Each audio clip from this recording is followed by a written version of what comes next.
Olá pessoal, eu sou o João Eduardo Ornelas.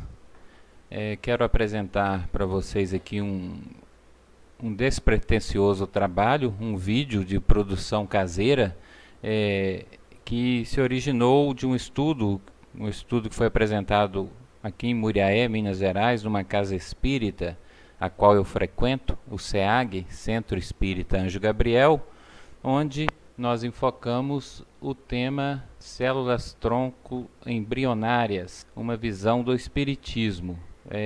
Nós bem sabemos que este tema, como muitos outros, não foram diretamente tratados pela doutrina dos espíritos, a doutrina codificada por Allan Kardec, mesmo porque, na época da codificação, este não era um tema em voga, este é um tema atual. Contudo, pelos princípios que o Espiritismo nos fornece, pelas ideias, pelas visões, pelas informações, nós podemos, com base nos livros de Allan Kardec, tirar conclusões a respeito do tema células-tronco embrionárias, que é um tema bastante polêmico no meio religioso, no meio espírita, na sociedade como um todo e até divide até a comunidade científica. A grande questão é onde de fato começa a vida humana. Há ou não espíritos ligados aos embriões congelados? No dia da apresentação deste estudo ao auditório na Casa Espírita, nós fizemos uma enquete e 12% dos presentes disseram acreditar que há espíritos ligados aos embriões congelados. 10% disseram não acreditar que haja espíritos ligados a esses embriões. E a grande maioria, 78%, não quis se manifestar por não ter uma opinião formada ou por não querer se arriscar, né? Preferiram abster-se. É importante frisar que não há uma posição oficial do Espiritismo com relação a isso.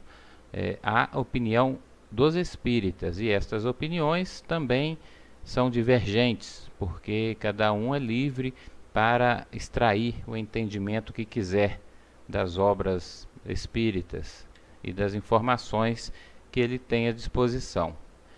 O motivo que nos levou a produzir, né, esse simplório trabalho é que pessoas que não puderam assistir no dia, vendo que era um tema interessante, houve uma boa repercussão, ficaram pedindo alguma gravação, algo nesse sentido, pedindo que a gente repetisse o estudo, e o que nos motivou, né, a fazer esse trabalho e disponibilizar o assunto da forma que foi tratado na Casa Espírita.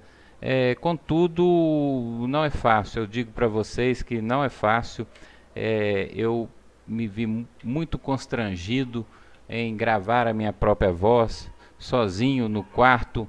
Não há aquele envolvimento que há, aquela atmosfera, aquela vibração que há na Casa Espírita, formada pelas emanações, né, fluídicas dos presentes, dos desencarnados e dos encarnados, que a gente sabe que é uma coisa diferenciada.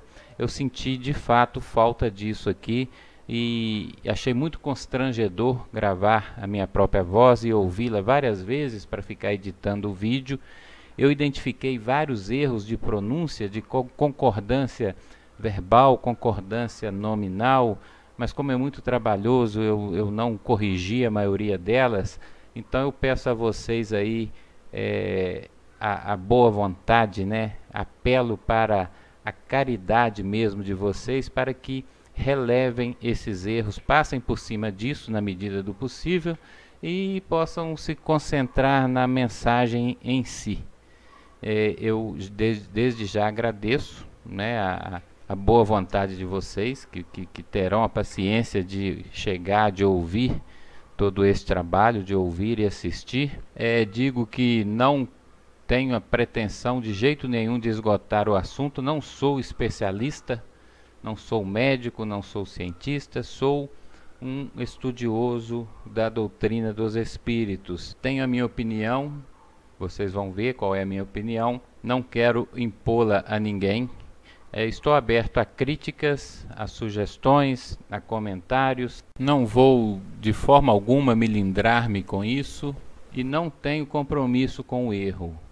Qualquer argumento mais lógico, mais racional, mais inteligente do que o meu, que me convença, eu não hesito em mudar imediatamente e abraçar a nova ideia, porque não tenho compromisso com o erro.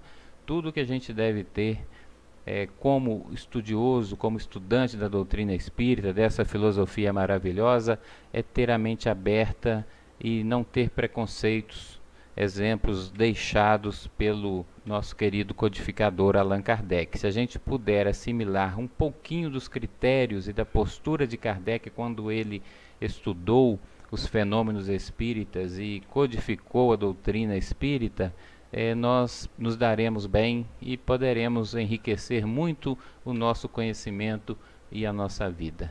Desde já, então, eu agradeço e os convido a assistirem a este vídeo. Células embrionárias só podem ser encontradas nos embriões humanos e são classificadas como totipotentes ou pluripotentes, dado seu alto poder de diferenciação. Estes embriões descartados, inviáveis para implantação, podem ser encontrados nas clínicas de reprodução assistida, ou podem ser produzidos através da clonagem para fins terapêuticos. Células adultas. Estas células são extraídas dos diversos tecidos humanos, tais como medula óssea, sangue, fígado, cordão umbilical, placenta, etc. Entretanto, estudos demonstram que a sua capacidade de diferenciação é limitada e que a maioria dos tecidos humanos não pode ser obtida a partir delas. Então vemos aí que as células embrionárias, elas têm uma capacidade muito grande de se transformarem em vários tipos de tecidos celulares, portanto elas dão uma margem de pesquisa muito maior do que as células adultas, que têm uma capacidade de diferenciação limitada e não se prestam a transformar em vários tipos de tecidos. Por esse motivo, as células embrionárias são chamadas de totipotentes e pluripotentes. E onde que reside a grande polêmica? A polêmica está a quais tipo de células-tronco seria ético, seria correto usar. Muitos defendem que as células-tronco embrionárias, usar os embriões congelados, seria um desrespeito à vida, que no embrião já haveria ali o início da vida humana e que, na verdade, usar esses embriões para pesquisa seria como que destruir a vida humana. Grupos ligados à defesa da vida, contrários ao aborto, religiosos em geral e parte da comunidade científica defendem essa tese. São contrários à destruição dos embriões porque entendem que fere o direito à vida. O que já não acontece com o uso das células-tronco adultas, porque são tiradas do indivíduo adulto para ser usado no próprio indivíduo. Motivo pelo qual também as células adultas têm apresentado um baixo índice de rejeição, ao contrário das células embrionárias, que têm se revelado bastante rejeitadas durante as pesquisas. Então aí reside aí a discussão maior. Quais tipo de células usar? As embrionárias ou as adultas? Com relação às embrionárias, há aí uma problemática ética, né? O que não ocorre com relação às células adultas.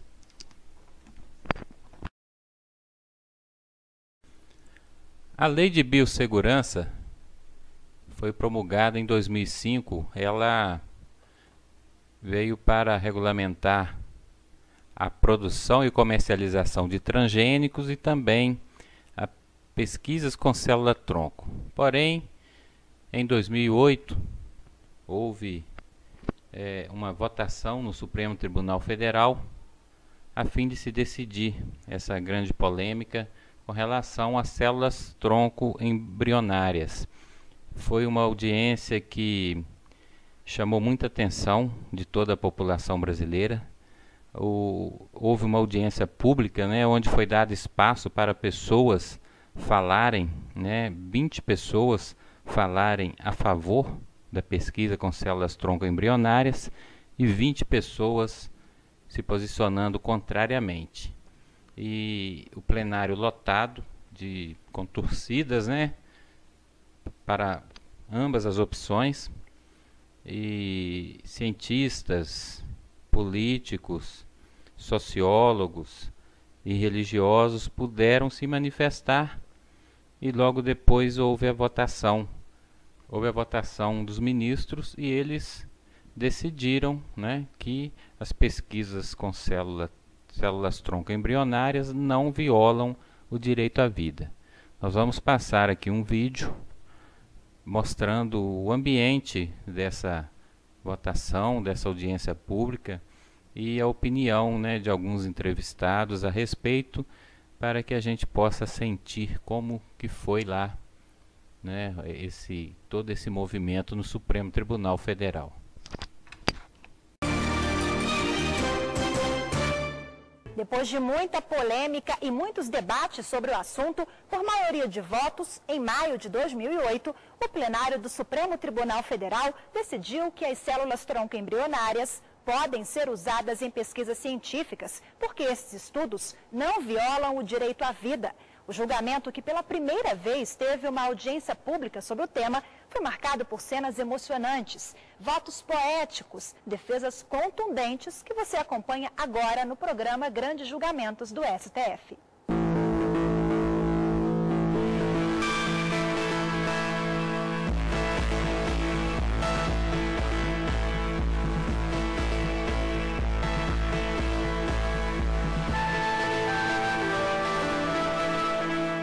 Defendo a vida humana, e a vida humana começa com a fecundação.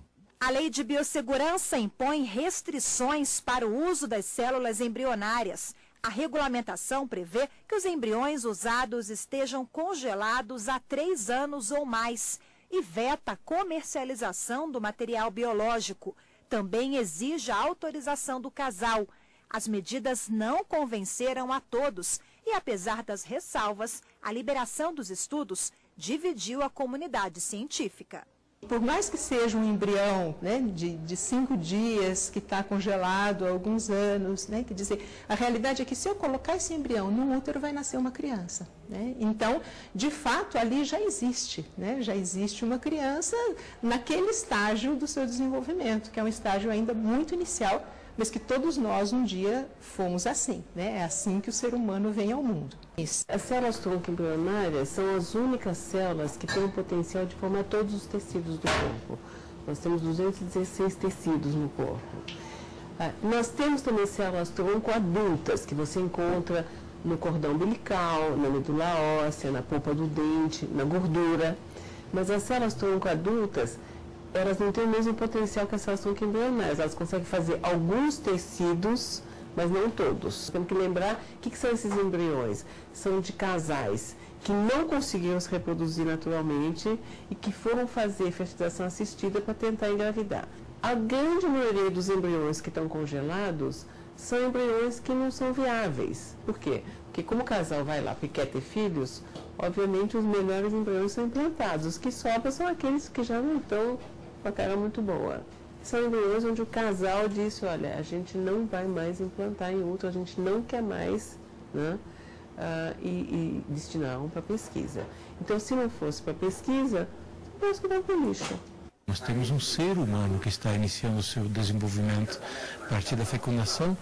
A igreja defende que, a partir daí, o embrião ele deve ser respeitado integralmente, o seu direito de viver, e que ele não pode ser colocado simplesmente à disposição da pesquisa científica, ainda que desta pesquisa possam advir resultados positivos e eventualmente importantes, porém, pelo fato de o embrião humano já ser um ser humano, ele é indisponível, ele deve ser integralmente respeitado do ponto de vista da sua vida.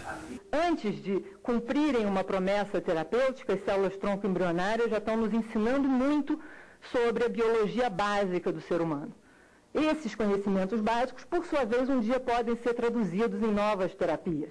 Estudando essa formidável capacidade de diferenciação das células embrionárias, quem sabe um dia a gente possa descobrir os mecanismos por trás disso e ensinar uma célula-tronco adulta a se comportar da mesma forma. Existem vários grupos de pesquisa investindo nesse sentido.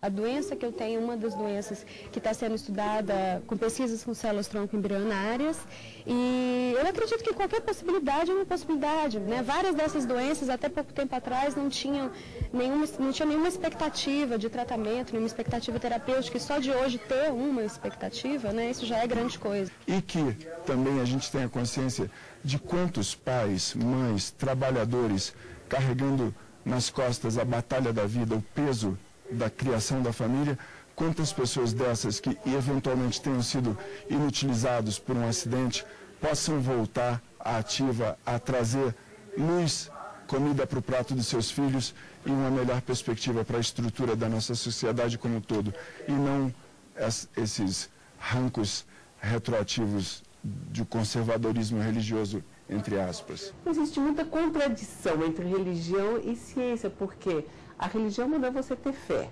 manda você acreditar. E na ciência a gente fala exatamente o contrário. A gente não pode acreditar em nada que a gente não possa comprovar, né? Que não possa ser replicado, que não possa ser repetido. Então existe uma contradição aí. Mas tem muito cientista que é religioso e que consegue, de alguma maneira, lidar com as duas coisas ao mesmo tempo. Eu mesmo tinha pessoas no meu grupo que diziam, não, eu vou à igreja e rezo para minhas células embrionárias crescerem no laboratório. Então, eu acho que a religião também, dentro de cada religião, acho que é uma coisa muito íntima, as pessoas às vezes aceitam algumas coisas e outras não, né? Eu acho que cada um pega da religião aquilo que ela acha que é mais importante para ela, né? Nós assistimos aí então esse vídeo que deu para a gente ter uma noção de como que foi lá o cenário no Supremo Tribunal Federal durante a votação, né, com relação a esse impasse, as pesquisas com células-tronco. Nós vimos aí vários cadeirantes marcando presença. Esses cadeirantes depositam, né, uma grande esperança nas pesquisas, a fim de que possam conseguirem curar, né, suas enfermidades, recuperar a mobilidade. E vimos também militantes de defesa à vida, contrários ao aborto, ligados principalmente a movimentos religiosos, fazendo a sua parte, todos democraticamente. Somente aqui para reprisar um pouquinho, a doutora Lenise Garcia, falando em nome da CNBB, né, dizendo que a vida começa na fecundação, porque aqueles embriões podem ter de 5 dias até alguns anos. Se forem para o útero, eles se tornarão um bebê, o que é verdade. Vimos também a doutora Maiana Zatz, uma geneticista, falando a favor das pesquisas, né? Explicando aí que esses embriões que seriam usados nas pesquisas, eles teriam que estar congelados há mais de 3 anos, não podem ser comercializados, precisa da liberação do casal, e que são embriões, na sua maioria, rejeitados, aqueles que não estão em umas condições favoráveis a fim de reproduzirem, e que a destinação deles seriam o lixo. Então ela explicou isso aí, que é um fato interessante. Vimos aí o Dom Odilo Scherer, né, falando em nome também dos religiosos, e artista presente como o Herbert Viana, E o que é muito interessante, depois a doutora Maiana voltando a falar sobre essa divisão, né, essa divergência entre religião e ciência, dizendo que a religião manda ter fé e a ciência manda duvidar, né? Porque o cientista, ele duvida, ele parte do princípio da dúvida para fazer as suas experiências. É importante lembrar que o espiritismo é também ciência.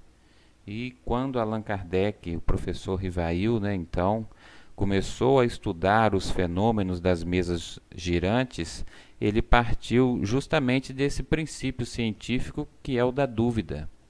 Ele foi duvidando, ele não foi acreditando na primeira oportunidade, ao contrário. Ele duvidou por muito tempo, só depois de meses de estudos que ele começou de fato a se convencer, afastar dali todas as possibilidades de fraudes e demais possibilidades, que ele, após o exame cuidadoso, que ele passou, né, a acreditar e partiu para as pesquisas, já vendo que ali estavam inteligências, a alma, né, dos homens, a alma dos, enfim, espíritos, né? Alma dos desencarnados, que ali se manifestavam, e a partir dali ele começou de fato as suas pesquisas, mas ele partiu inicialmente da dúvida. E ela dizendo aí a respeito de pessoas que são cientistas, quando estão trabalhando nas suas profissões científicas e conseguem também ser religiosos dentro de sua religião. Eu conheço pessoas, tenho amigos que são médicos, que são extremamente pragmáticos e científicos dentro de sua profissão, mas também têm uma religião e têm fé na religião e conseguem separar as duas coisas. Como eles fazem, eu não sei, mas conseguem. Vamos ver agora a opinião de alguns espíritas, 2 na verdade. Vamos assistir aqui parte de uma entrevista da doutora Marlene Nobre, médica muito conhecida no movimento espírita. Ela é presidente da Associação Médico Espírita do Brasil. Vamos assistir e depois comentamos. Há muita polêmica em torno dos embriões congelados. E nem poderia deixar de ser, porque afinal de contas é a vida humana que está em jogo. Alguns dizem: vai jogar fora mesmo os embriões? Por que não levar para as pesquisas? E quem disse que você pode jogar fora? E quem disse que você pode fazer o que quer do material genético? Isso é crime, isso é ilegal. De modo que não é jogar fora. E nós estamos aqui para defender os direitos do embrião. Porque o que nós temos visto é a coisificação do embrião. Quer dizer, você pode descartá-lo a hora que você quiser, pode chutá-lo, pode fazer dele o que você bem entender. Por quê? Porque ele é uma coisa. E isto, ou por detrás disso, está uma escola bioética, pragmática, utilitarista. No entanto, para nós, médicos espíritas, que temos como base a bioética personalista espírita, nós cremos que a dignidade humana começa no zigoto, a partir da célula ovo, a partir da união dos dois gametas, o masculino e o feminino. Com a formação da célula ovo, você tem o início da vida humana. Como vimos aí, e já é de conhecimento da maioria, doutora Marlene tem uma posição muito clara com relação aos embriões congelados. Ela é contrária a que sejam usados em pesquisas. Ela diz ali, né, que o embrião não deve ser tratado como uma coisa, e ela quer ela e seus companheiros, né, nessa tarefa, nessa posição, querem defender o direito do embrião, que segundo ela, o respeito à vida humana deve começar lá na formação do zigoto, na formação da célula ovo, e que não pode ser de forma alguma ser o embrião desrespeitado como uma coisa qualquer. Ela está correta, porque nós vemos lá na questão 360 de O Livro dos Espíritos, quando Allan Kardec pergunta se deve-se ter para com o feto a mesma atenção que se dispensa ao corpo de uma criança que viveu há algum tempo, os espíritos respondem que é preciso sim respeitar, né? Não trateis desatenciosamente coisas que deveis respeitar. Por que não respeitar as obras da criação, algumas vezes incompletas, por vontade do Criador? Então a gente entende que da mesma forma que deve-se respeitar um feto, no caso de um aborto espontâneo ou não, deve-se ter respeito, é uma obra da criação que não foi adiante. O mesmo respeito, acreditamos, deve-se ter com o embrião. Ele não deve jamais ser tratado como uma coisa, como ela disse, a coisificação. Nós vamos ouvir agora, assistir um pedacinho de um vídeo com um espírita que tem uma opinião diferente da doutora Marlene. É o Clóvis Nunes, né, um orador, pesquisador baiano. Ele vai falar a respeito, a sua opinião sobre se há ou não espíritos ligados a embriões congelados. Vamos ouvi-lo, assisti-lo e vamos também comentar logo após. Os embriões congelados têm espírito? Eu já vi gente espírita dizer que tem. Eu acho que tem que ser um espírito muito otário. Porque, veja, esse negócio é abaixo de 0 nitrogênio líquido. Isso aqui é um tanque de nitrogênio líquido. Abaixo de 0 não sei quantos graus. Como é que o espírito vai ficar lá tiritando de frio? Esperando anos para ser gestado. Mesmo que é um espírito muito besta. As pessoas, às vezes, as novidades da ciência chegam e às vezes a gente não sabe raciocinar. Ah, porque se liga na hora da fecundação. Veja que a coisa que eu falei do trocadilho. Olha, o espírito se liga ao corpo na hora da fecundação. Não é na hora da fecundação que o espírito se liga. É diferente, concordam comigo? Porque isso parecia ser que toda fecundação tem espírito. Não é assim que funciona. Se liga depois. A prova de que se liga depois é os embriões congelados. Porque vocês reparem, o embrião fica aí meses, anos. 10, 8 anos, tem embrião de muito tempo. São milhões de embriões congelados. Onde é que vem tanto espírito para estar lá congelado doendo em frio? Não teria lógica, gente. Ah, porque na fecundação o espírito se liga. Se o espírito é que se liga na hora, não é na hora da fecundação que puxa o espírito, não é assim. Não é toda fecundação que tem espírito, porque pode fecundar sem espírito nenhum. O espírito se liga depois. A gravidez de proveta não tem gravidez de proveta, não tem bebê de proveta, tem fecundação na proveta. O espírito se liga na hora que nida o óvulo no útero da mãe. Nas condições favoráveis, o campo vem e se agrega ao óvulo fecundado em condições de reprodução. Então as ideias espíritas não conflitam com nada. Elas se coadunam perfeitamente. Estão na estrutura correta. As coisas são dinâmicas no além.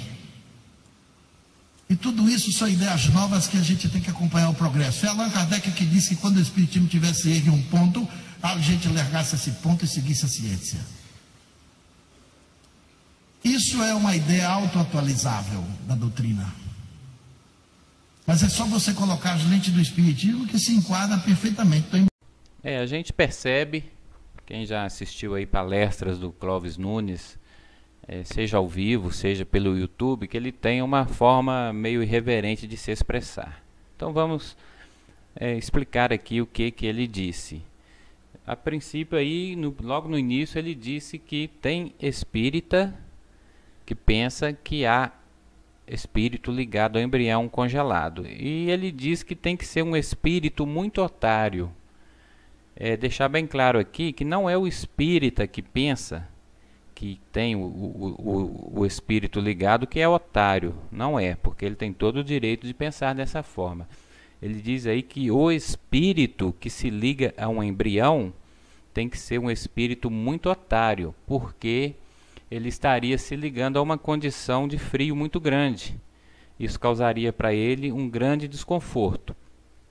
O que é questionável, como vamos ver mais adiante, esse início da ligação de um espírito a um embrião, a um feto, ele não se encontra próximo ao feto, né? Ele se encontra ligado por um cordão e ele mantém uma certa desenvoltura, uma capacidade de movimentação, apesar de estar fluidicamente ligado a um embrião. Então a gente discorda um pouco disso aí, dessa condição de que o espírito estivesse ali grudado àquele tambor de nitrogênio tremendo de frio. Nós vamos ver isso mais adiante, né? E continuando a falar os comentários do Clovis, ele diz o seguinte, que o espírito se liga na hora da fecundação. Quer dizer, o espírito que está para reencarnar, ele se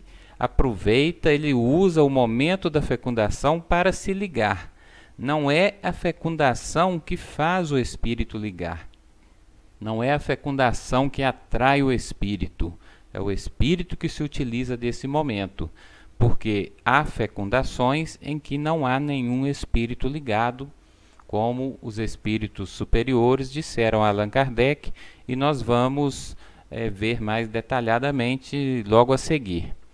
E depois ele coloca também a questão do número de embriões congelados, que seriam milhões, então que estaria ali também milhões de espíritos presos a esses embriões.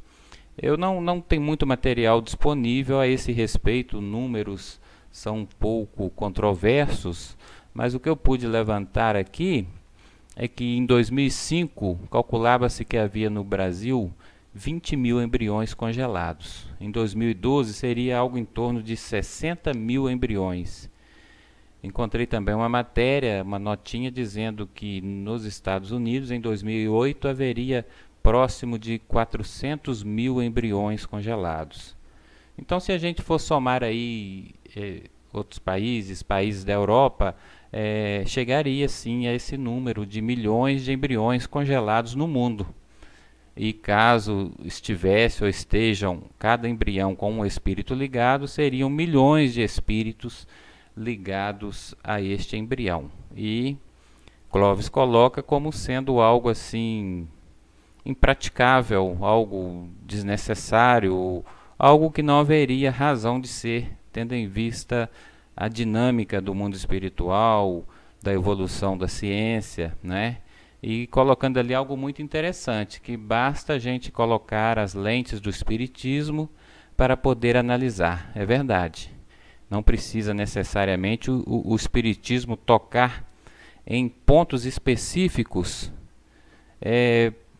para dizer que a gente não possa, né, baseado nos princípios espíritas, fazer uma análise sobre essas questões atuais que não existiam na época da codificação.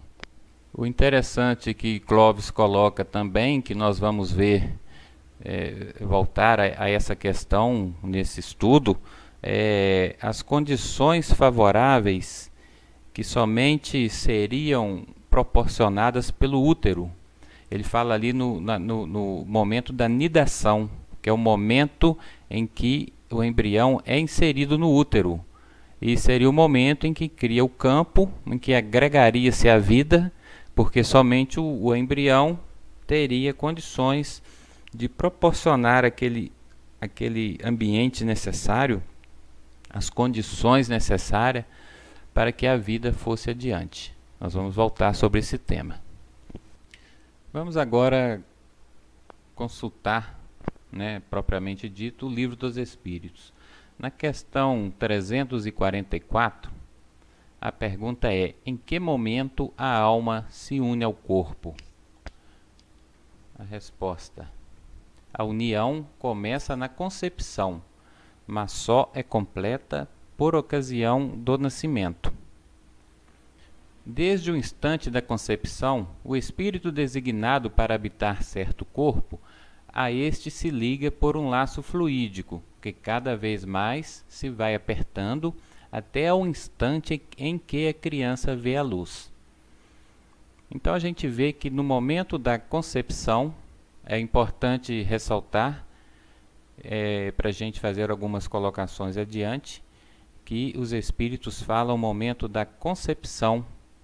Eles não falam, não usam a palavra fecundação nem fertilização, eles usam concepção. Então, a partir deste momento, o espírito se liga por um cordão fluídico, ele se liga por um laço fluídico, que é o termo que eles utilizam, é um laço extenso, flexível, que permite ao espírito gozar de uma certa liberdade no mundo espiritual, ainda que esteja ligado fluidicamente a essa célula ovo, a este embrião ou a este feto. E este cordão, ele vai cada vez mais se apertando. As definições de vírus foram atualizadas. Ele vai diminuindo, vai se encolhendo à medida que a gestação vai prosseguindo, e o espírito vai sendo atraído cada vez mais para junto do feto, até que ele se liga célula a célula, e no momento do nascimento ele está já totalmente reencarnado. Por isso que a gente disse que discordaria um pouco do Clóvis, porque este cordão fluídico, qual o espírito está ligado, pela lógica, pelo bom senso, ele não teria condições de passar para o espírito toda aquele frio, aquela temperatura abaixo de zero que está naquele tambor, né, de nitrogênio líquido. Caso o espírito esteja ligado ao embrião, ele não teria como sentir, ou então não sentiria de uma forma, não sentiria a ponto de ficar paralisado de frio, totalmente inativo e sentindo um sofrimento muito grande em função dessa baixa temperatura. Ele poderia talvez ter algumas sensações a respeito, mas seria proporcional, né, ao que fosse possível ser passado por esse laço fluídico, que no início é um laço até mesmo tênue, um laço fraco. Prosseguindo, questão 356. Entre os natimortos, alguns haverá que não tenham sido destinados à encarnação de espíritos? O que o codificador quer saber? Todo feto há um espírito ligado a ele? Ou haveria aqueles fetos aos quais não tivesse nenhum espírito designado para ele? Aquela gravidez onde não houvesse nenhum espírito ligado àquele feto. A resposta: alguns há, efetivamente, a cujos corpos nunca nenhum espírito esteve destinado. Nada tinha que se efetuar para eles. Tais crianças, então, só vêm pelos seus pais. Então, os espíritos respondem que sim, que há fecundação, há gestação na qual não há nenhum espírito ligado àquele corpo, né, aquele embrião, aquele feto. E que esses espíritos, essa condição, né, melhor dizendo, vem para ser uma provação para os pais, para ser um aprendizado para os pais. E aí a gente entra naquela colocação do Clóvis Nunes, em que ele disse que o espírito se liga no momento da fecundação, mas não é a fecundação que atrai o espírito e que faz o espírito ser ligado, porque a fecundação, a concepção na qual não há nenhum espírito ligado. os espíritos informam para a gente que quando não há o espírito ligado ao feto, a criança não vinga, ela não nasce viva, porque todo aquele ser que nasceu e viveu, há nele um espírito ligado, há um espírito habitando aquele corpo. Pode ter vivido ali 10 dias, um dia ou até alguns minutos. Se nasceu e viveu, é porque há um espírito ligado. Neste caso, quando não há esse espírito ligado, esta criança não vinga. Questão 345. É definitiva a união do espírito com o corpo desde o momento da concepção? Durante esta primeira fase, poderia o espírito renunciar a habitar o corpo que lhe está destinado? A resposta: é definitiva a união, no sentido de que outro espírito não poderia substituir o que está designado para aquele corpo. Mas, como os laços que ao corpo o prendem são ainda muito fracos, facilmente se rompem e podem romper-se por vontade do espírito, se este recua diante da prova que escolheu. Em tal caso, porém, a criança não vinga. Então vemos aí que no início da concepção, justamente quando o espírito está ligado por esse laço fluídico, que é um laço mais ou menos longo, que é um laço flexível, nós vemos também que esse laço é ainda muito fraco e que caso o espírito queira, pelo seu livre-arbítrio, por recuar diante da prova, ele pode, por esforço seu, fazer com que esse laço se rompa. E nesse caso, a criança não vinga. Então a gente vê que o espírito tem esse livre-arbítrio, ele tem essa capacidade de fazer com que esse laço se rompa. E aí eu quero aqui pedir licença para fazer algumas ilações. É comum, eu já passei por isso com minha esposa, conheço amigos vários que passaram, é comum no início da gravidez acontecer um aborto espontâneo. A fase crítica ali é até o 3º mês. Então, fazendo aqui uma dedução de minha parte, seria justamente esses 3 primeiros meses, seria a fase em que esse laço estaria aí ainda fraco, tênue, fácil de ser rompido. Segundo a embriologia, o feto seria o ser humano que se encontra em desenvolvimento no útero após a conclusão do 3º mês de gestação, até o seu nascimento, né? E o embrião seria aquele ser que estaria em desenvolvimento até 8 semanas de vida. E a gente vê que a perda das gravidez de forma espontânea acontece muito nesses 3 primeiros meses. Dificilmente após o 3º mês há um aborto espontâneo, na maioria dos casos. É evidente que também ocorrem, mas aqueles mais comuns se dá até o 3º mês. E penso eu que seria justamente nessa época, esses 3 primeiros meses, quando o embrião ainda não se transformou num feto propriamente dito, que estaria esse laço aí ainda fraco, ainda tênue, e seria fácil se romper pela vontade do espírito. Aí continuemos fazendo nossas ilações. Vamos supor que um espírito esteja para reencarnar e ele se ligue a um embrião num processo lá de reprodução assistida. Ele vai se ligar a um embrião,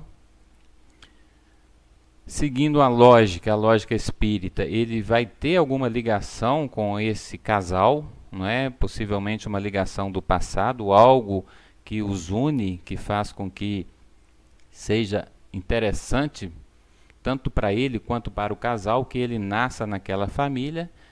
Isso aí a gente já vê um primeiro um primeiro arranjo, vamos dizer assim, um primeiro planejamento. Vamos dizer que ele se ligando a este embrião, e após passado algum tempo, ele vê que este embrião está para ser descartado. E ele ainda está ali ligado por esse primeiro laço fluídico, uma vez que aquele embrião estacionou-se naquela posição, ele não foi inserido no útero, ele não se transformou num feto, o laço continua ainda tênue e fraco, e aquele espírito, vendo isso, ele pode, pela sua vontade, fazer um esforço e fazer com que esse laço se rompa, acredito eu, sem maiores traumas, sem grandes sofrimentos, porque não justifica para ele ficar ligado a um embrião que ficará congelado anos para depois ser descartado, não é? Então essa é uma possibilidade a qual devemos considerar, dada pelo Espiritismo, quando analisamos essas questões dos embriões congelados.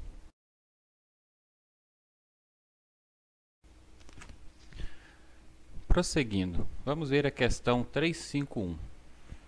No intervalo que medeia da concepção ao nascimento, goza o espírito de todas as suas faculdades?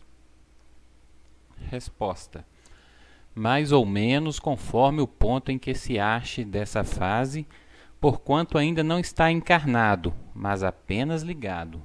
A partir do instante da concepção, começa o espírito tomado de perturbação, que o adverte de que lhe soou o momento de começar nova existência corpórea.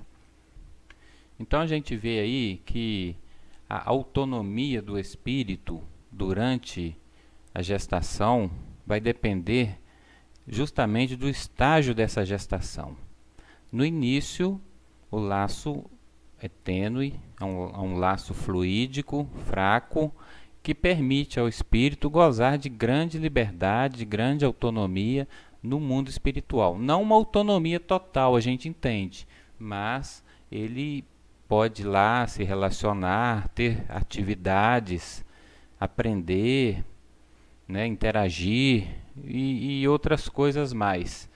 Mas à medida que a gestação vai avançando, né, ele vai perdendo as suas faculdades, porque ele vai passando por aquele processo de esquecimento, o seu perispírito vai encolhendo e ele vai se aproximando do feto e vai se ligando cada vez mais forte, até que se liga célula a célula e ele passa ali por um torpor maior, né, um período, vamos dizer assim, de sono, em que ele perde a consciência, até que ele venha a respirar no mundo físico e já estará reencarnado.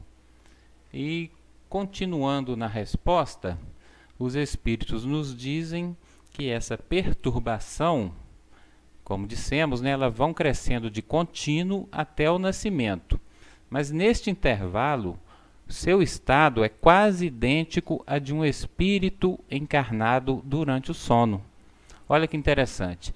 O espírito ligado a um feto, ele está no mundo espiritual, gozando de uma situação idêntica à nossa quando nós estamos dormindo no corpo físico. Quando nós sabemos muito bem, quando o corpo físico repousa, a nossa alma se emancipa e entra em contato mais direto com os outros espíritos, com os espíritos desencarnados. Nós podemos nos locomover, nos transportar a outros mundos, ter contato com entes queridos já desencarnados, podemos nos instruir, podemos desenvolver tarefas. A gente tem uma atividade intensa enquanto o nosso corpo físico está repousando, né? Então o espírito que está ligado a um feto no início, ele goza também dessa mesma faculdade de se locomover, né, no mundo espiritual e de ter as suas atividades. Nós vamos ver detalhadamente como que é o estado de alguém que está em emancipação, o estado de emancipação da alma, como que o espírito se encontra neste momento, para que a gente possa entender qual é a situação do espírito que esteja ligado a um embrião, a um feto, a uma gravidez. O tema emancipação da alma é tratado por Allan Kardec entre as questões 400 e 455 de O Livro dos Espíritos. E ele traz lá a condição do espírito nessa situação. A gente sabe que o corpo repousa e a alma se liberta. Que o espírito jamais está inativo. O espírito não dorme. E, usando as palavras dos espíritos superiores, as palavras da codificação, ele dança pelo espaço e entra em relação mais direta com outros espíritos. Ele lembra-se do passado e algumas vezes prevê o futuro. Veja bem, essa é a nossa condição quando estamos dormindo no corpo físico, né? A gente sabe disso, que a gente entra em contato mais direto com outros espíritos. A gente não se lembra, né? Mas de repente, durante o dia, a gente tem uma boa ideia, tem aquela intuição. Na verdade, nada mais é do que a lembrança de um conselho que nos foi passado por um espírito amigo enquanto nós estávamos nesse processo de emancipação. Enquanto dormíamos no nosso quarto, a alma se emancipa e tem esses contatos. Neste momento também, o ser se lembra do seu passado e pode algumas vezes prever o futuro. Veja bem, então o espírito que está lá ligado a um feto ou supostamente ligado a um embrião, ainda que congelado, ele está lá tendo essas condições de dançar pelo espaço, de ter relações com outros espíritos. Ele não perde a sua consciência, a sua razão, ele se lembra do seu passado, ele principalmente do seu passado remoto, de toda a sua história enquanto espírito, né, de espírito imortal que já viveu outras eras, está ciente de tudo, está inclusive sabendo que, caso esteja, que ele está ali ligado a um embrião e que este embrião está congelado, mas ele não está ali tirintando de frio, inativo, sofrendo, né, chorando, de forma alguma. Ele está tendo ali toda uma atividade no mundo espiritual, que é o que nos informa os espíritos superiores que trabalharam na codificação. O emancipado adquire maior potencialidade e pode pôr-se em comunicação com os demais espíritos, deste ou de outros mundos. Nós podemos fazer isso, temos capacidade para fazer isso e fazemos. Como disse, muitas vezes não lembramos, e o espírito que esteja ali ligado a um embrião, pela mesma forma. Eles viajam, conversam e se instruem, executam obras, formam assembleias.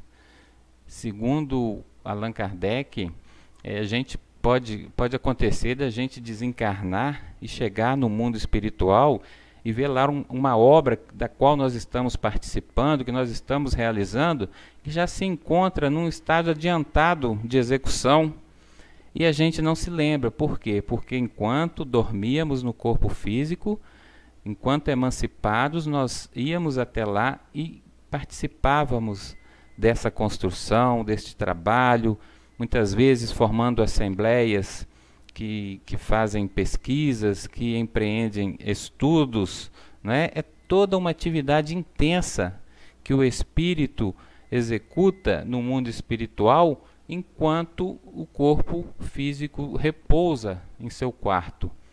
E o espírito ligado ao embrião pela mesma forma, né?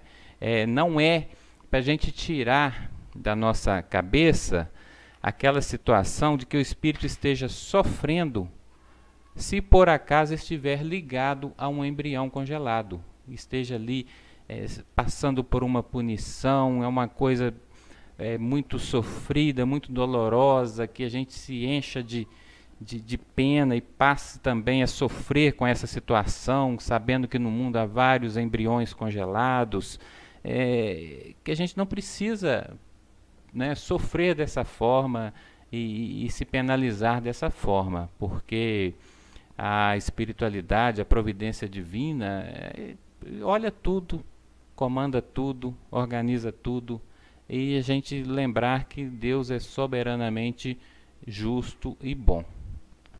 Com relação a essa condição que o espírito está no mundo espiritual, supostamente ligado ao embrião congelado, a própria doutora Marlene Nobre atesta, que, baseada da doutrina espírita, que esse espírito não está lá sofrendo, morrendo de frio, né? Literalmente, morrendo de frio, e ele estaria sim tendo toda uma atividade no mundo espiritual.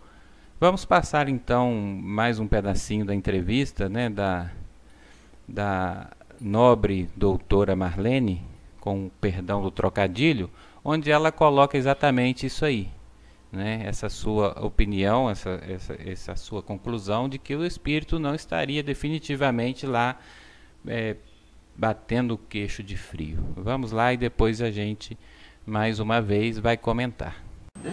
O espírito estaria o quê? Desesperado, morto de frio, congelado? Nada disso. O espírito, ele está ligado por um forte laço magnético, como nós podemos ver nas lições que Allan Kardec nos traz em A Gênese, mostrando que é uma ligação muito forte. E isso em nada atrapalha as atividades do mundo espiritual, de modo que o espírito pode livremente agir. O que nós estamos dizendo é o seguinte: se esses embriões congelados há 8 anos, há 13 anos, há 11 anos, já nasceram até gêmeos congelados há 8 anos, então o que estaria? Onde eles estariam, esses espíritos que reencarnaram? Por acaso, eles cairiam de paraquedas ali? Ou eles já estariam muito antes conservando esse embrião e apresentando as qualidades, né, dando a ele essa força magnética para que ele venha se desenvolver? Muito bem. E aí, doutora Marlene, confirmando aí pela lógica, pelo que está na doutrina dos espíritos, que o espírito se encontra no mundo espiritual tendo a sua atividade, né, até certo ponto normal, passando por experiências, aprendendo, evoluindo, porque aquele embrião, aquela ligação não foi adiante, ela permanece estacionada. Então esse laço inicial que liga o espírito ao embrião, ele permanece também nessa fase inicial. Ele não evolui porque o embrião está congelado. Mas somente aqui, voltando a frisar, a doutora Marlene falou que esse laço é um laço forte, porém, Allan Kardec e os espíritos superiores dizem na questão 345 que o laço não é forte, é um laço fraco. Repetindo aqui, vamos voltar a ler. Mas, como os laços que ao corpo prendem são ainda muito fracos, facilmente se rompem e podem romper-se por vontade do espírito, se este recua diante da prova que escolheu, né? Então não é um laço forte, a gente até entende, é natural, né, a pessoa queira defender um ponto de vista, ela até sem perceber usa argumentos neste sentido. Mas você está contradizendo a doutora Marlene Nobre, uma médica, uma cientista? Não, de forma alguma. Quem está contradizendo, como vemos aqui, é Allan Kardec e os espíritos da codificação. Vamos mostrar também uma outra opinião, um videozinho muito interessante. Agora quem nos fala é Heloísa Pires, filha do saudoso Herculano Pires, falando também sobre essa questão de espírito ligado ao embrião congelado. Ela corrobora com tudo isso que a gente está dizendo e, mais uma vez, a gente vai ter uma análise legal para fazer assim que o vídeo for executado.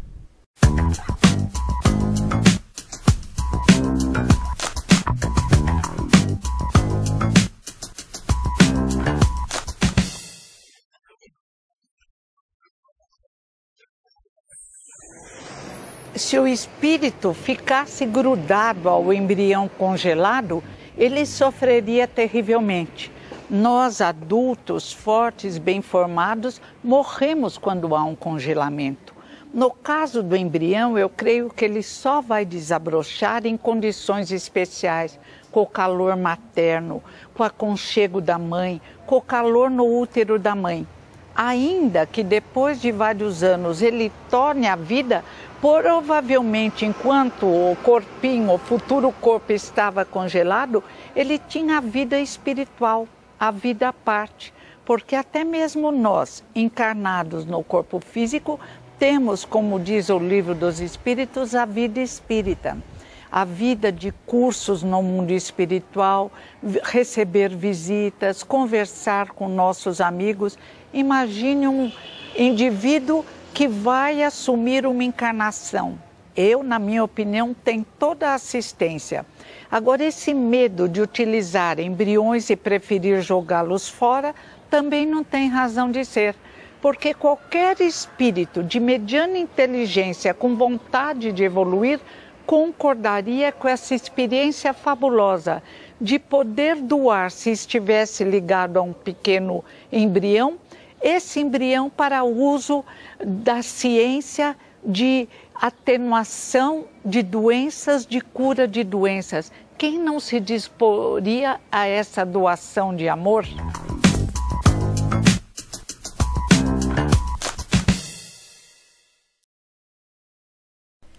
Pois é, a fala da Heloísa é muito boa para desmistificar, ajudar a desmistificar essa questão de embriões congelados. Ela fala com um bom senso muito grande, né, dizendo aí da praticidade da providência divina, que, vamos dizer assim, estaria agindo para que somente coisas úteis fossem permitidas na ciência, no desenvolvimento humano de um modo geral, porque ela, apesar dela colocar ali a questão do frio, né, que nós já colocamos que no nosso entendimento o espírito não estaria sentindo frio, ela coloca a questão do espírito ter a vida espiritual enquanto esteja ali supostamente ligado ao embrião.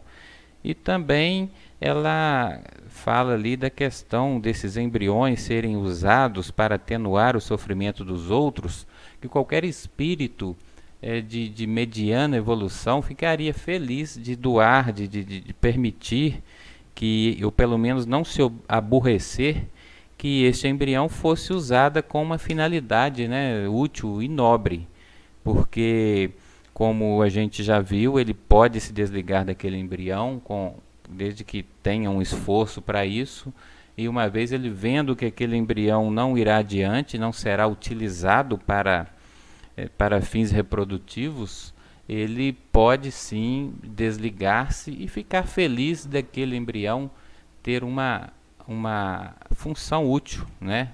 Uma utilidade aí de pesquisas na cura de doenças que vai diminuir o sofrimento do próximo.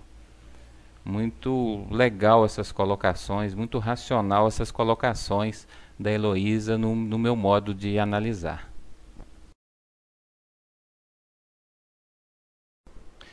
Nós vamos entrar agora um pouquinho na questão da linguística, no uso das palavras, das expressões. Allan Kardec sempre foi muito cuidadoso com o uso das palavras, ele sempre evitou usar palavras ambíguas e muitas vezes ele até mesmo criou novas palavras, né, para que não houvesse qualquer tipo de confusão, como ele criou a palavra espiritismo. Ele criou também a palavra perispírito. Nós sabemos, os espíritos disseram várias vezes que nossa linguagem é muito pobre, né, para expressar algumas ideias que eles gostariam de se expressar com mais clareza. Nós vamos ver aqui algo que eu acho que vale a pena e que vai servir para clarear o nosso raciocínio de alguma forma. A palavra fecundação. O que quer dizer fecundação? União do gameta masculino com o gameta feminino formando o zigoto. Então a fecundação é a união dos dois gametas. Vamos ver agora o significado de concepção, lembrando que os espíritos usaram a palavra concepção, dizendo que a união do espírito ao corpo se inicia no momento da concepção. Eles não usam em momento algum a palavra fecundação ou a palavra fertilização. E nós olhamos nas traduções disponíveis do Livro dos Espíritos, não olhamos numa só tradução. Então, o significado de concepção é o ato ou efeito de conceber ou de gerar no útero. Geração. Veja bem, foi colocado aqui, tal qual está no dicionário Aurélio, a ênfase, né, de que a concepção se dá no útero se encontra lá no dicionário, não foi acrescentada por mim. Então a gente vê que a concepção é algo além da fecundação. Ela não envolve somente a fecundação, mas a fecundação e a nidação, que é a implantação da célula ovo no útero, onde começará ali a ter início, né, na gestação e a formação do sistema nervoso. Então, quando os espíritos dizem que o início da união se dá na concepção, a gente entende que é justamente neste momento da nidação, o momento em que a célula ovo, em que o zigoto é introduzido no útero da mulher, que vai ali proporcionar o ambiente adequado para que aconteça de fato a gravidez. Só para lembrar, né, o significado de nidação é a implantação do óvulo na cavidade uterina. Nós vamos mostrar agora um trabalho feito pelo Dr. Gutierres Brandão Pontes, advogado e parapsicólogo. Esse trabalho é resultado de uma pesquisa realizada por ele, analisando, sob o ponto de vista da parapsicologia, qual que seria o momento em que se inicia a vida. Mostra que o embrião em si não é capaz, sozinho, de proporcionar vida. Seria preciso um outro fator que nós vamos verificar, que ele irá dizer nessa parte, né, de uma entrevista que ele concedeu, explicando, falando a respeito de sua pesquisa. Este trabalho, que foi feito como conclusão de um curso de especialização, se transformou num livro. O livro denominado Onde há Vida, Células Tronco, Bebês de Proveta e Lei. Uma análise legal, jurisprudencial e científica parapsicológica. Vamos ouvir então o Dr. Estevão Gutierres falar a respeito. Com prazer. Exatamente. Ele foi a minha monografia no curso de parapsicologia nas faculdades espírita e também foi um objeto de estudo de 1 ano e meio nesse curso, não é?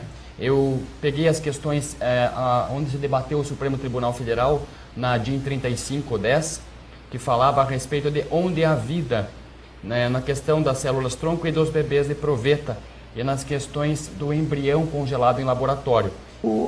Em que momento, depois da fertilização, o embrião ele fica em laboratório? É no momento em que ele é introduzido digamos assim, no útero da mulher, é que passa, segundo o teu estudo, aí, a haver efetivamente a vida humana, ou antes nós já podemos dizer que existe essa vida humana da forma como nós conhecemos? Esse foi o grande debate que o Supremo Tribunal Federal discutiu, não é? Veja bem, nas minhas pesquisas só há vida após a inserção desse embrião na reprodução assistida no organismo da mulher, não é? Certo. Porque o DNA não é suficiente para formar o feto durante a gravidez. Os geneticistas que eu entrevistei, e os geneticistas de uma forma geral já sabem disso. O DNA é informação, mas ele é só informação. Precisa de alguém que ative, entre aspas, essa informação. E esse alguém seria o que o Hernani Guimarães Andrade chama de modelo organizador biológico. Um ser que pensa e sente, que está em outro nível de frequência, que tem um corpo composto por átomos e que molda o feto junto com o DNA como se fosse uma forma. E isso seria a mulher? Não. Isso só acontece, essa inserção na reprodução assistida, essa conjunção, após a inserção no corpo da mulher. Em laboratório, há uma célula normal, como uma célula da pele, uma célula vegetal, animal, como se fosse qualquer tipo de célula. A vida realmente humana, na minha concepção, que é o que o direito chama de teoria concepcionista, mas a partir da concepcionista a partir da inserção no corpo da mulher. O embrião em laboratório, na minha opinião, é somente célula, mas não vida humana, inclusive como decidiu o Supremo Tribunal Federal. Porque o sistema nervoso que dá origem à vida, ele só se forma no útero. Vemos aí então o entrevistado, o Dr. Estevão, dizendo que o embrião em si não é capaz de formar a vida, porque ele é DNA e DNA é somente informação. Ele não seria capaz de, por si só, formar a vida, ativar a vida. Seria preciso aí a composição de um outro fator, de alguém que pudesse ativar essas informações contidas no DNA. Este fator seria o MOB, Modelo Organizador Biológico. Este é o nome dado em parapsicologia para o perispírito.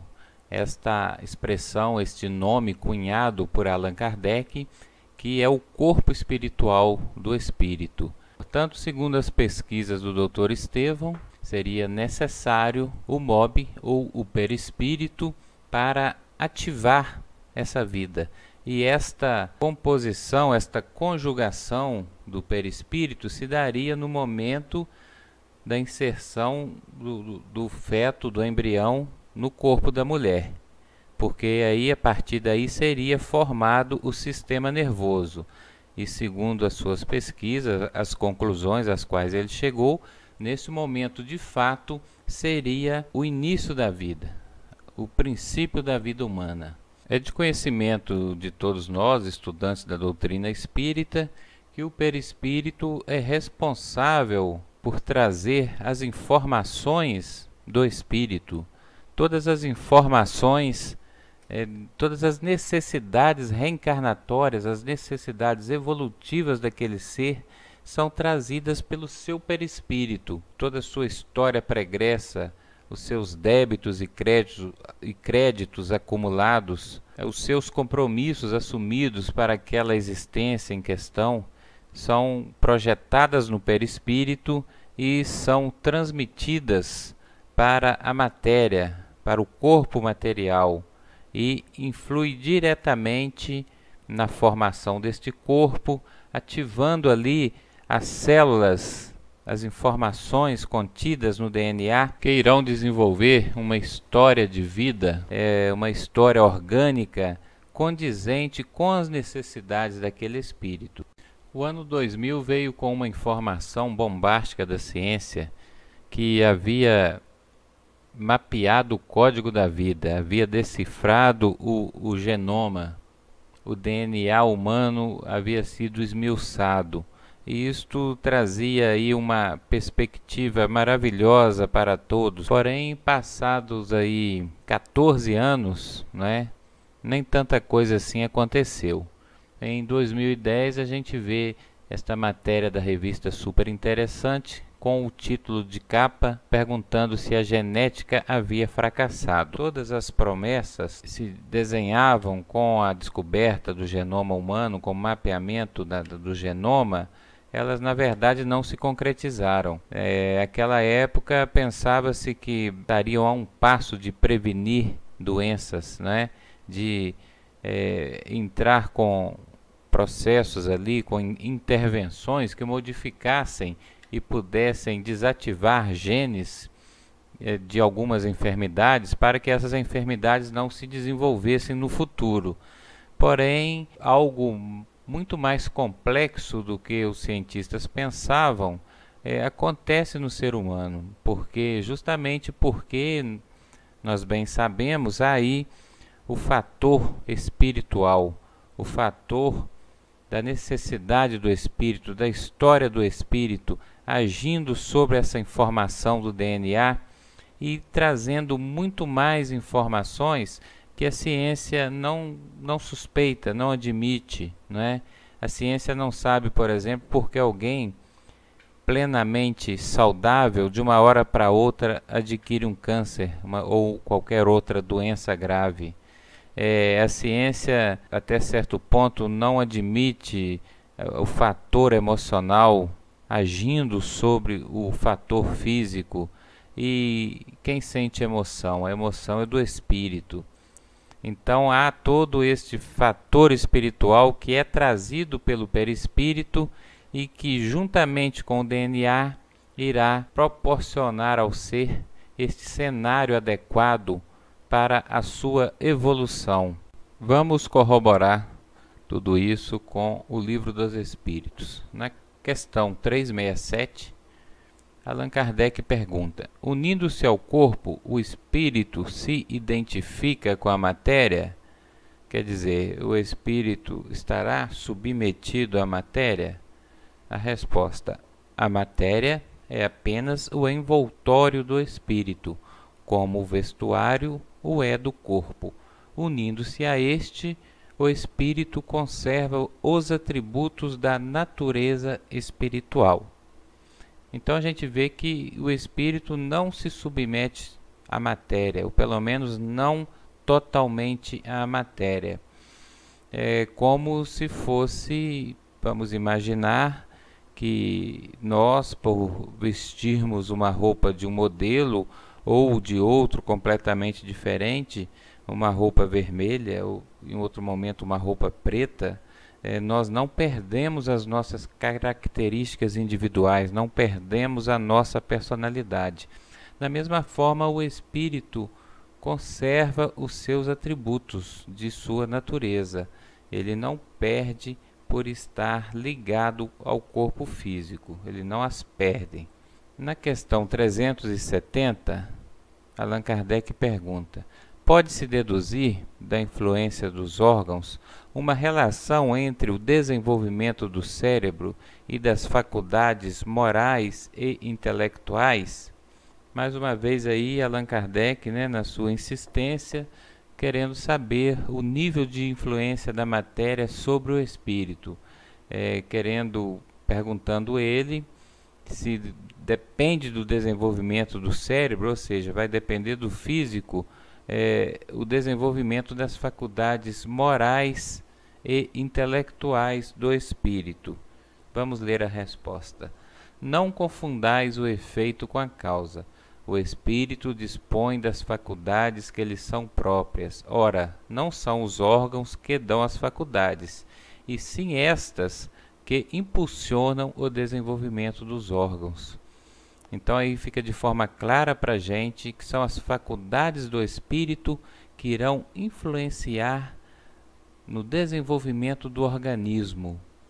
E aí que a gente entende que a ciência se esbarra, porque mesmo que a princípio o indivíduo tenha uma genética perfeita, se estiver na história daquele espírito passar por uma enfermidade grave, ele vai presidindo sobre o organismo, ele irá ativar as células que talvez ali nem foram identificadas, mapeadas pela ciência, que estavam invisíveis, irá ativar aqueles genes que irão desenvolver a enfermidade em questão, que será condizente com o seu planejamento de vida, com o seu planejamento reencarnatório, com a sua necessidade evolutiva.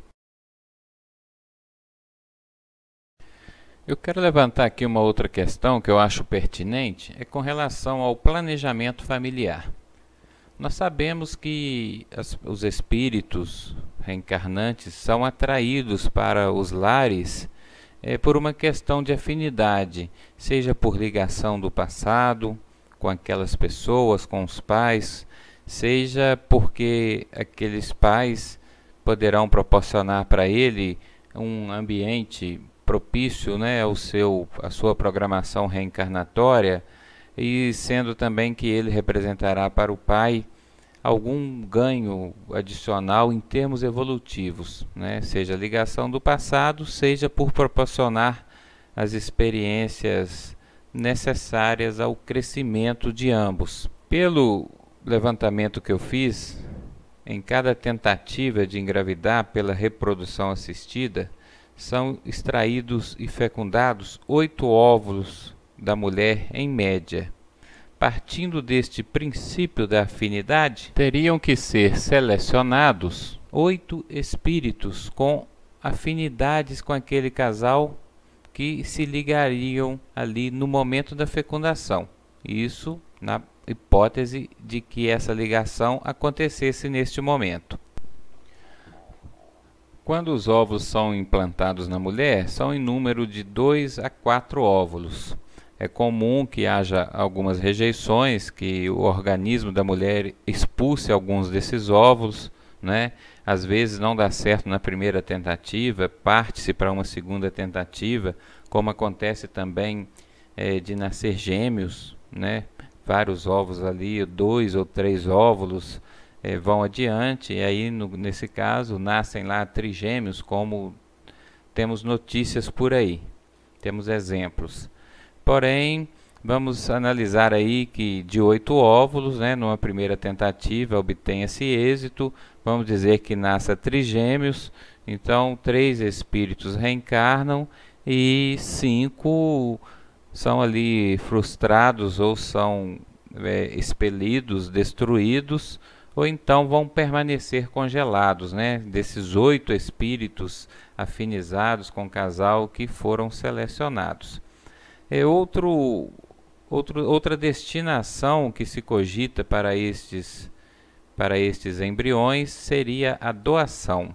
Eles seriam doados para casais que tentam engravidar, já eliminaria aí uma etapa talvez a mais onerosa, né, a mais cara nesse processo, que seria a extração dos ovos, a fecundação. Aqueles embriões já estão ali congelados, eles seriam doados para casais, né, que tentam engravidar e estão tendo dificuldades. Então a gente vê que, caso esteja ali um espírito ligado, esse espírito teria afinidade com aquele primeiro casal, com o casal doador, e não teria qualquer afinidade com o casal recebedor daquele embrião. E não se sabe se aquele casal poderia proporcionar o mesmo cenário, as mesmas condições, né, que o outro casal com o qual aquele espírito tem afinidade proporcionaria. Então a gente vê que aí uma questão de falta de praticidade muito grande por parte da espiritualidade, e a gente sabe que não funciona dessa forma. A gente sabe que a providência divina é sábia, é sapiente e age de forma condizente com isso. Seria muito mais prático, muito mais útil se o espírito se ligar no momento da nidação. Então ele se acercaria daquele casal com o qual ele tem afinidade, e um dentre aqueles vários embriões que vingasse, que fosse adiante, que fosse nidado no útero, receberia então aquele espírito. E caso o embrião fosse doado a um outro casal, e um outro espírito ligado àquele casal recebedor também se acercaria daquele casal e se utilizaria daquele embrião tão logo ele fosse nidado naquela mãe, para que ele pudesse reencarnar, reencarnando assim um espírito com afinidade com aquele casal recebedor. A gente sabe que nada é feito por acaso, né? Nada, tudo tem uma lógica, tudo obedece a um propósito e tudo é orquestrado e gerido pela providência divina. Voltando ao julgamento do Supremo, vamos ouvir o parecer do relator do processo, o ministro Aires Brito.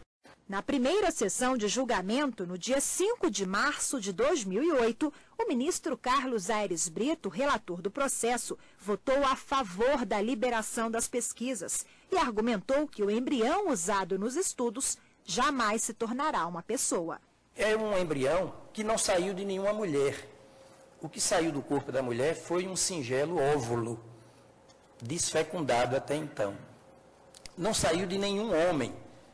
O que saiu do homem foi um jato, um jorro de espermatozoides. Esse embrião in vitro, ele jamais entrará nos termos da lei, jamais entrará no corpo de uma mulher, nem saiu do corpo, nem vai entrar. Não há nidação, não há gravidez, não há maternidade no sentido que eu expus, não há cérebro. E é isso que está causando perplexidade aos juristas de uma maneira geral. É que nós estamos lidando com a realidade absolutamente insimilar. É um embrião, não é que não corresponde jamais ao conceito de nascituro. Não há nascituro, muito menos alma. É de se supor que a alma vem ao mundo para cumprir uma função e ela é inteligente o suficiente para não ficar confinada num vidrinho, não é? Sob a forma de embrião. Daí não se pode derivar, extrair o raciocínio de que embrião é pessoa humana. Ele é um bem a proteger juridicamente, é um interesse juridicamente protegido. Mas, à luz da Constituição, não é uma pessoa. E assim, após a manifestação, né, de todas as pessoas convidadas a se manifestarem, o ministro relator do processo concluiu de uma forma, penso eu, muito lógica e racional a respeito do embrião, dizendo que aquele embrião usado para a pesquisa jamais se tornará uma pessoa.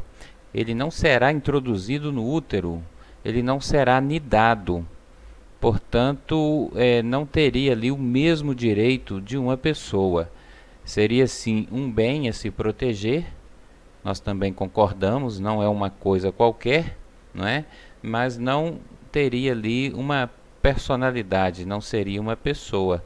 Ele coloca de uma forma também muito clara, né, e lógica, que a alma, sendo um ser inteligente que venha para cumprir uma função, uma missão, né, é inteligente o bastante para não se ligar a algo que não irá adiante, para não se ligar a um embrião congelado.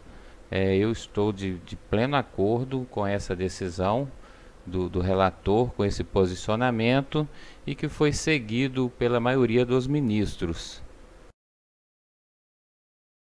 E assim, concluindo o nosso estudo, vamos ver aqui rapidamente, né, as possibilidades para o embrião congelado, para o espírito com relação ao embrião congelado, as possibilidades a se considerar.